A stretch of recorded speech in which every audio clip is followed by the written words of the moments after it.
Adik-adik, di awal video tadi, kakak sudah menyampaikan bahwa di antara para rasul itu, ada rasul-rasul yang memiliki keteguhan dan tekad yang sangat kuat untuk mencapai cita-cita mereka.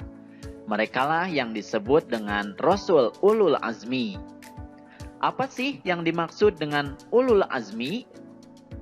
Ulul Azmi terdiri dari dua kata, yaitu Ulu dan Al-Azmi. Ulu artinya adalah mempunyai atau memiliki.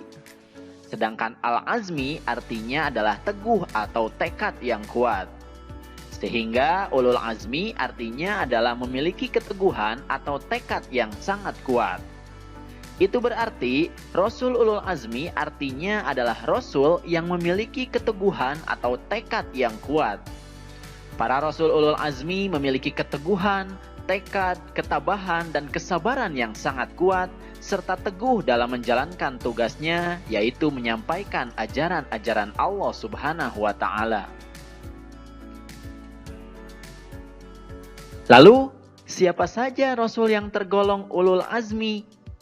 Rasul Ulul Azmi itu ada 5 orang, yaitu Nabi Nuh alaihi salam, Ibrahim alaihi salam, Musa alaihi salam, Isa alaihi salam, dan Nabi Muhammad sallallahu alaihi wasallam. Supaya mudah menghafalnya, kita bisa membuat singkatan dari kelima nama nabi tersebut. Contohnya adalah Nimim atau Mimin. Terdiri dari kata Muhammad sallallahu alaihi wasallam, Isa alaihi salam, Musa alaihi salam, Ibrahim alaihi salam, dan Nuh alaihi salam. Mudah kan? Kalian bisa juga membuat singkatan yang lainnya ya. Nah, sekarang mari kita simak riwayat singkat dari para Rasul Ulul Azmi berikut ini. Yang pertama adalah kisah Nabi Nuh alaihi salam. Nabi Nuh alaihi salam adalah keturunan ke-10 dari Nabi Adam alaihi salam. Ia mengajak manusia agar menyembah Allah Subhanahu wa Ta'ala dan melarang memperhambakan diri kepada selain Allah Subhanahu wa Ta'ala. Tetapi manusia di masa itu tidak mengacuhkan seruannya. Seruan Nabi Nuh alaihi salam itu mereka sambut dengan cemooh dan ejekan. Selama 950 tahun, Nabi Nuh alaihi salam menyiarkan ajaran Allah Subhanahu wa Ta'ala, tetapi umatnya tetap saja ingkar, termasuk anaknya sendiri yang bernama Kan'an. Akhirnya, Allah Subhanahu wa Ta'ala menurunkan kepada mereka siksaan berupa banjir besar. Hanya sedikit orang yang selamat dari banjir besar tersebut. Mereka yang selamat adalah para pengikut Nabi Nuh alaihi salam. Nah, adik-adik, kisah selengkapnya bisa kalian lihat pada link yang ada di atas atau link yang ada di deskripsi ya. Kisah yang kedua adalah kisah Nabi Ibrahim alaihi salam. Nabi Ibrahim alaihi salam adalah anak Azar, tukang membuat patung-patung untuk dijadikan sesembahan. Nabi Ibrahim alaihi salam hidup pada masa Raja Namrud yang zolim, musyrik, dan kufur.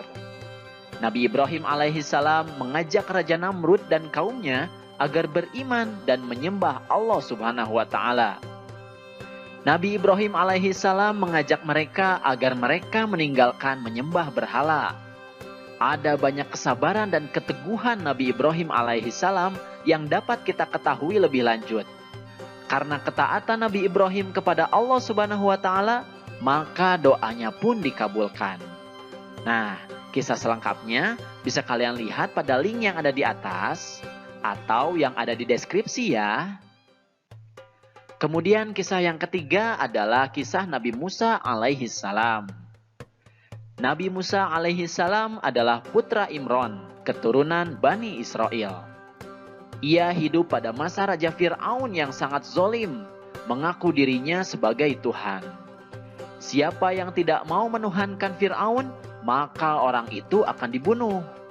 Nah, Nabi Musa alaihi salam terus saja menyebarkan ajaran Allah Subhanahu wa Ta'ala kepada kaum Bani Israel, seraya berdoa agar diberi kawan yang membantunya. Akhirnya, diberilah Harun saudaranya yang membantu dakwahnya.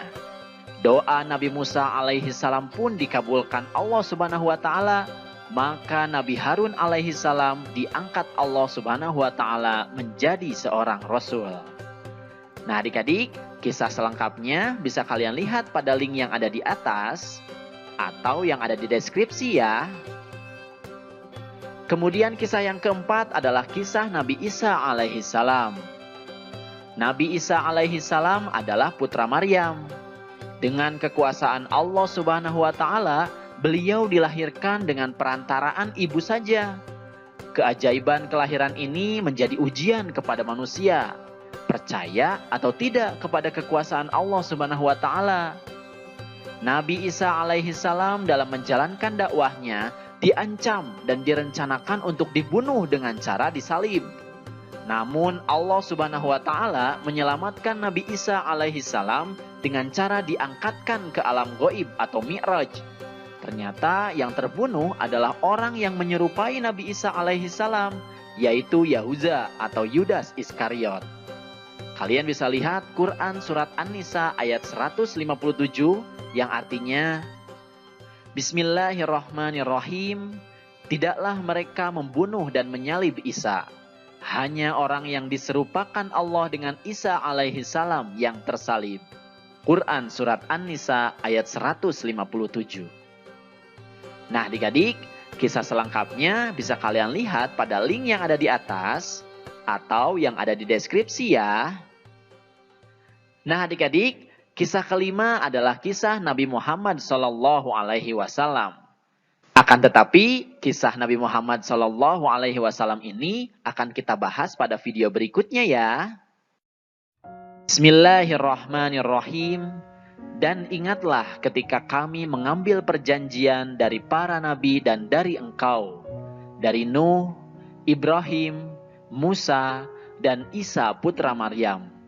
Dan kami telah mengambil dari mereka perjanjian yang teguh. Quran surat Al-Ahzab ayat ke-7.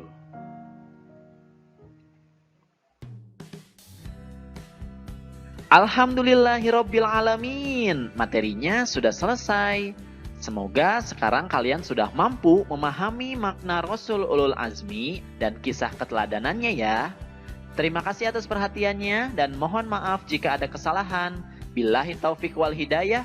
Wassalamualaikum warahmatullahi wabarakatuh. Sampai jumpa di video berikutnya.